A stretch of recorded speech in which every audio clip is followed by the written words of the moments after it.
Welcome, folks, to another episode of Mike's House of Movies. Starting the review sessions off on YouTube is none other than Teenage Mutant Ninja Turtles 2 Out of the Shadows.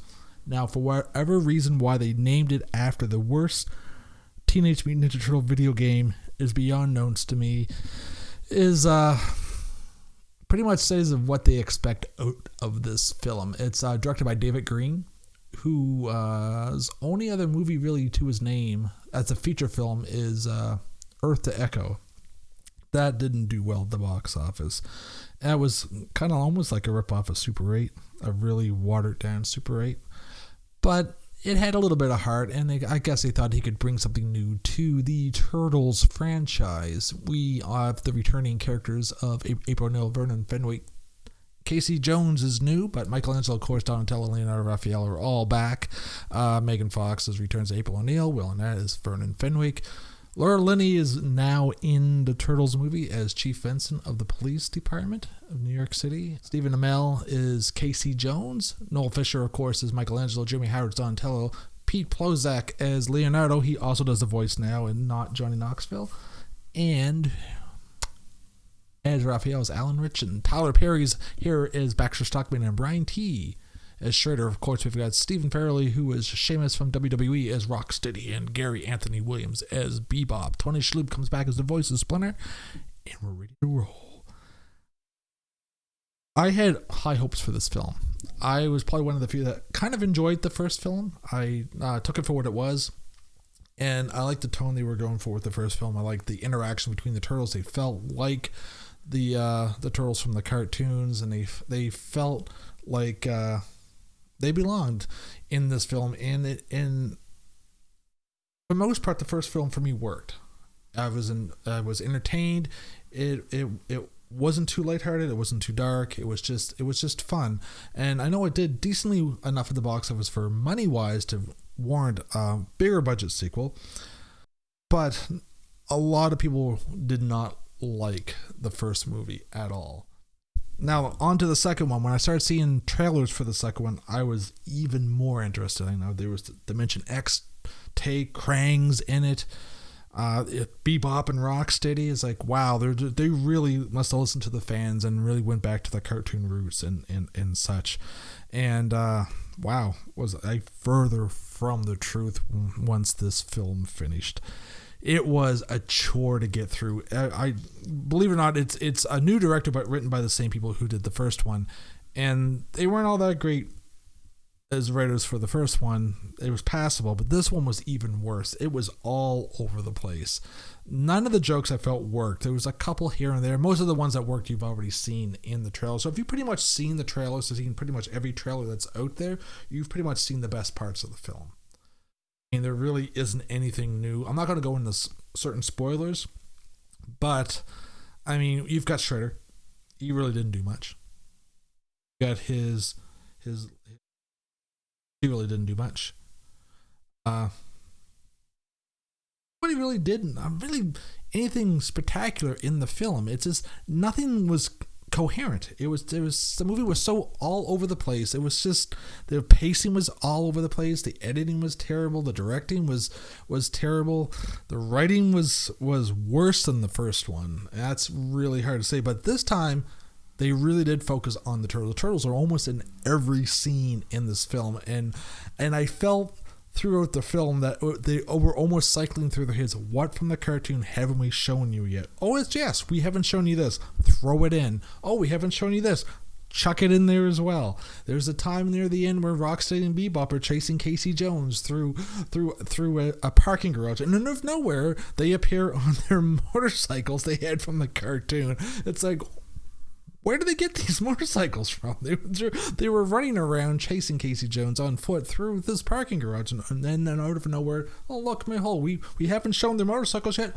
Throw them in, and that's what I felt like. And everything boiled down to the big battle in New York with Krang.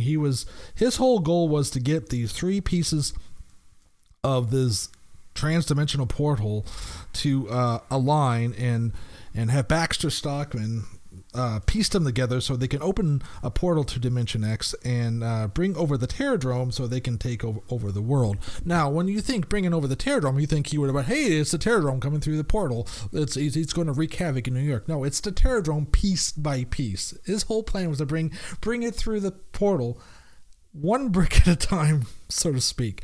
And it was absolutely ridiculous. It was.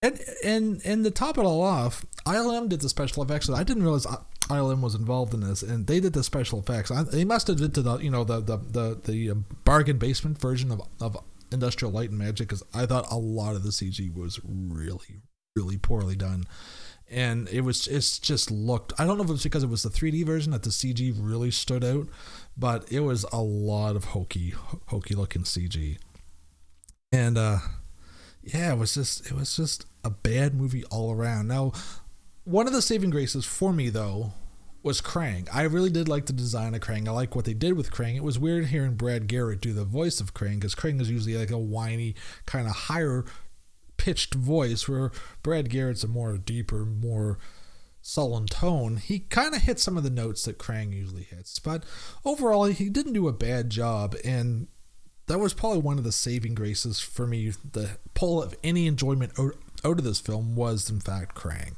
And I love the look of him. They did a good job on that character design for Krang. But overall, it just felt so sloppy. I mean, I like Stephen Amell as Arrow. I felt that he wasn't quite there for Casey Jones. It was a different style for Casey Jones, because he doesn't have his greasy, long, stringy black hair, doesn't have his gruff voice. And the one thing that bothered me with his performance, that he always seemed like he was smiling through everything that he said, no matter what the situation. He always had this grin on his face saying these lines, and I was like, I was on my head. I was saying, Stephen Amell, man, stop smiling when you're talking. Just deliver the lines and do your thing. He felt it was a case. His version of Casey Jones he was a kind of a wuss in a way. I mean, he seemed tough, but he was very intimidated by the Turtles. And from the original, if you watch the original 1990 movie, you can tell like Casey Jones was not intimidated by them at all. But then again, by that time, he was already deep into his vigilante style of the character. Maybe it's because he's still coming off as being a cop and not a vigilante yet. Maybe that's why he wasn't in full vigilante mode. He felt intimidated, but it was kind of easy also to pull the wool over his eyes. The Turtles get some stuff over on him. I was just like, are you serious, man? Like, really, Casey Jones? He just wasn't there. He just didn't do it. Megan Fox, of course, was pretty much only there to be the sex symbol for the young teen people who are going to go see this film. I did like what they were doing with April O'Neil. She was out in the field, more relaying information back to the Turtles, which was kind of cool. Which was she did that a lot in the cartoons as well. And same with Vernon Fenwick, or whatever his last name is. He's now he got the keys to New York City. He is this big hero, because there's a pact between the Turtles and Vern that said that he was the one that saved the day from the last one, because the Turtles want to remain in the shadows, of course.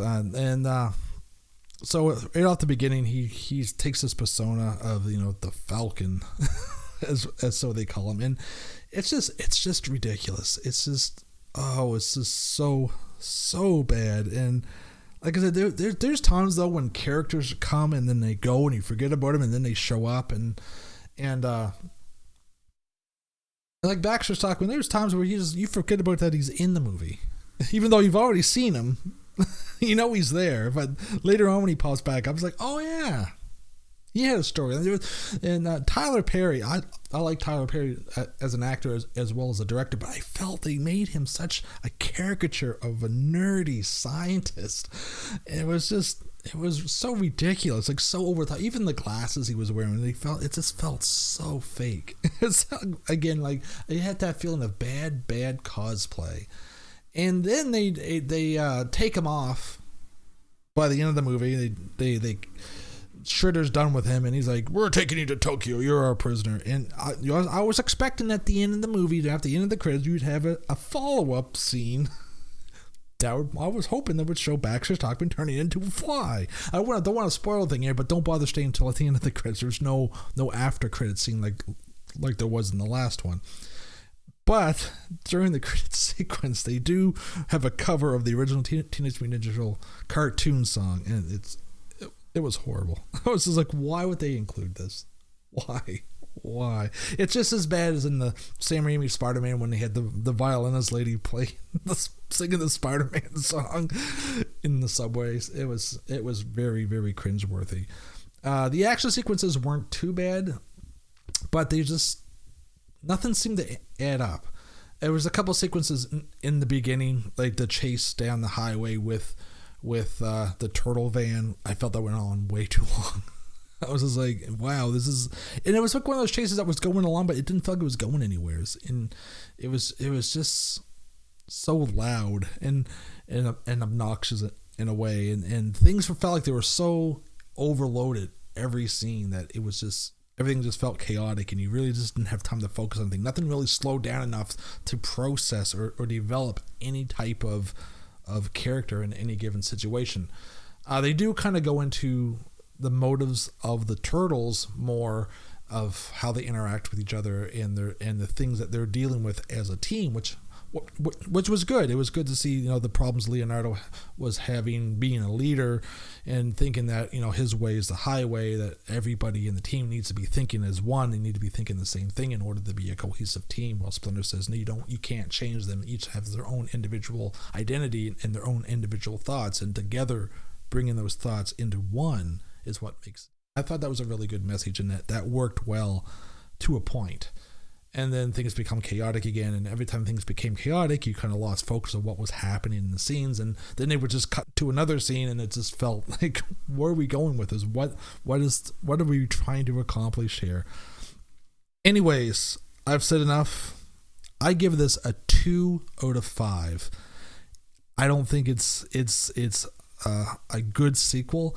It will make money because it's turtles, and the kids love turtles, and the kids will be going to it. I'm sure kids will love it because it's just frantic action. It really felt like they brought the cartoon to the screen for 2 hours. I think what worked well in the cartoon on TV is its 21-minute episodes. So, in short bursts, those style of episodes work great. They hit all the points of it. Nothing gelled enough together that really, by the time you got to the final battle, that felt you were invested in these characters enough to care what exactly happened, and you knew by the end of it they were going to save the day anyways, right? I mean, it's the turtles. They always save the day, and unfortunately they couldn't save this movie. So, like us subscribe to us if you want to on YouTube now. We're on YouTube, so we'll be able to get us on YouTube. SoundCloud still, you'll get the audio portion of this on SoundCloud. We're on Facebook, Twitter, and of course the web at www.mikeshouseofmovies.com. I hope you enjoyed this format here. It's a little different, trying new things. Trying to get the studio ready to get it to where I can film again, because I would like to do on-air video reviews with me actually in front of the camera again. That will be happening sometime down the road. I don't know when, but stay tuned for more reviews. Hopefully within a few days I will have a review for Warcraft. Very excited to see this film. From what I've seen of it so far, it is absolutely phenomenal, and I think fans will be very pleased. Don't listen to what the critics are saying. The critics have no clue what they're talking about. I'm reviewing a movie telling you, don't listen to the critics. They have no idea what they're talking about. But yet you're listening to me review a movie telling you, don't go see this film. It's no good. Anyways, I'm Mike from Mike's House of Movies. I hope you enjoyed. Have a great day, everyone.